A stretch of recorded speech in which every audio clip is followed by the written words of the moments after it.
Social skills training for autistic adults. That kind of sounds like a good idea, doesn't it? I mean, autism is largely a social disability, so wouldn't it help to provide support and assistance so autistic adults could improve their social skills? Perhaps a bit counterintuitively, this approach does not work. So in this video, we'll get a bit of an insight as to why that is, and I'll outline a much better strategy for tackling this issue of social isolation.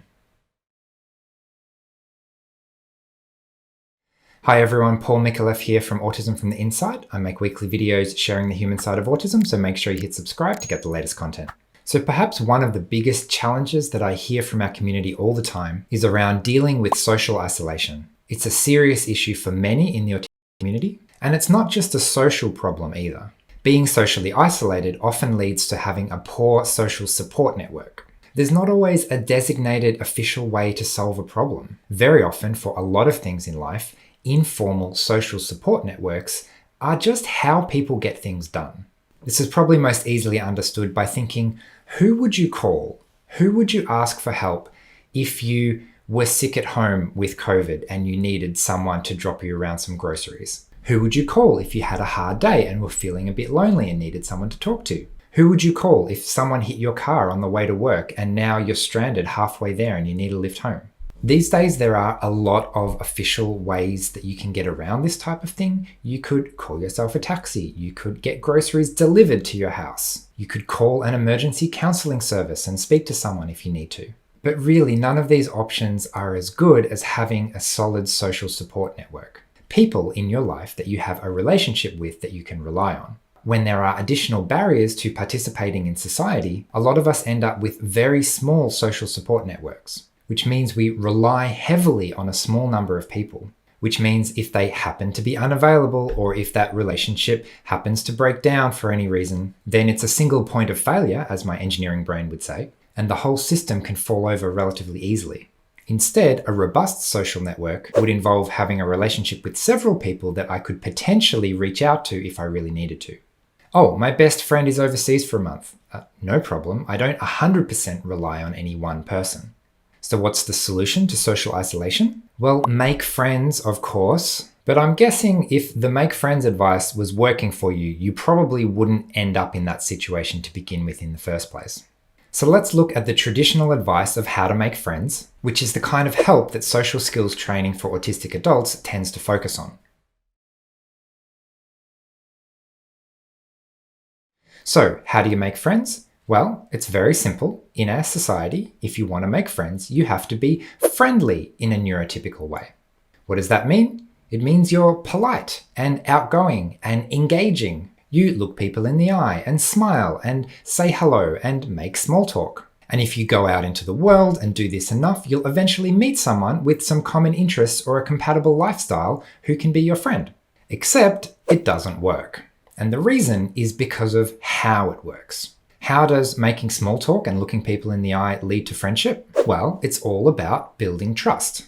Those actions are designed to be socially appropriate, to be polite and engaging, and to send a very clear message: I'm normal, I'm safe, I am not weird, you can trust me, you can predict me, I'm not going to surprise you with anything weird. Definitely not.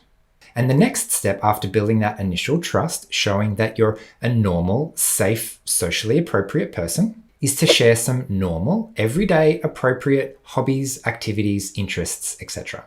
It might be your kids, or sport, or cars, or music, or fashion, or something. And when you say, I take my kids to soccer practice on a Saturday morning, they say, wow, me too, I'll see you there. And suddenly you found a container for this relationship. An excuse to meet each other again, engage more, and slowly, with more interactions over time, you can build more trust and create bigger containers with more connections and more excuses to see each other and interact. Oh, you've just got a new upgrade on your motorbike. Yes, I'd love to come around and see it. Except it doesn't work. Or rather, it does work if you want a normal, typical relationship. If instead you want a fun, quirky, interesting relationship, then building a typical relationship is probably a poor strategy. And in fact, if you want that kind of typical relationship, you actually don't really need many social skills. I'm thinking back to my engineering days, and there are quite a number of people that come to mind with very limited social skills. Trying to have a conversation would be a challenge. But because these individuals were happy to have those kinds of really typical relationships where they're centered around talking about cars or golf or whatever else is socially appropriate for you and your peers, they don't feel the social isolation. They have friends. They have a social network. It almost seems effortless. And all because they were happy with the typical model of how most people do relationships in society. They take a long time to develop. They're based on trust and consistency and stability. No major bumps or other weird stuff. And unfortunately, for most autistic people, we are full of bumps and weird stuff. The autistic life is more akin to a roller coaster. Ups and downs and everything in between. It may be pretty challenging, you may not always be confident that you'll survive, but it can also be lots of fun with exciting, interesting twists and turns at every step of the way. So if, for whatever reason, that normal, typical model of how to build a social support network didn't work out for you, then we need to ask the question of what's next? What's the alternative? You can actually see quite a stark contrast in the autistic community of those of us who did happen to manage to hold on to these types of traditional support networks. People with a partner and a job and a family and things like that. Life tends to be going okay most of the time, versus finding yourself divorced and unemployed and burnt out and socially isolated, and things are not going well in life most of the time. So what can we do instead? If we know the traditional path does not work for us, we need a better strategy. So as always, I like to take the pragmatic life coaching approach, which is to start with a goal. What is it that we actually want to achieve with this strategy of making friends? In other words, what type of relationship do you really want that's going to best serve you? And this is the first really big change. Traditional social skills training is designed to create typical relationships. If instead we want to create an authentic relationship where we can really connect, then the goal shifts to quality over quantity. I actually want most people, everyone who wants that kind of typical relationship with no bumps or weird stuff, I want them to politely leave me alone so that the small percentage of people who are actually really interested in getting to know me and are excited to discover all the weird intricacies of my life and my personality, I want them to say, "You're different and interesting and I like you. Let's have an authentic, atypical relationship where we can really connect and embrace all that weirdness."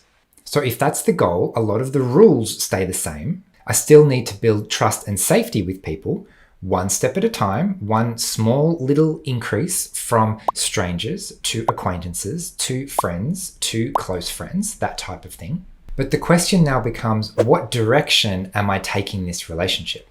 I'm not into cars or sports or fashion, but there is this really exciting, rare type of crochet that I just found out about. And if you want to talk about that, we can get along. And this is where unmasking and being authentic in a socially successful way needs a little bit of strategy. I'm deliberately looking for people who want to engage in the way that I like to connect. In other words, I'm looking for people who want the type of relationship that I want. When I was dating, if someone wanted to text back and forth all day, I basically said, "No thank you, I prefer quality time." So as a result, I met others who also prefer quality time and don't expect me to text back right away. Fantastic, everyone wins. I get the relationship that I'm looking for, they get the relationship that they're looking for, and we can have a really genuine, authentic connection.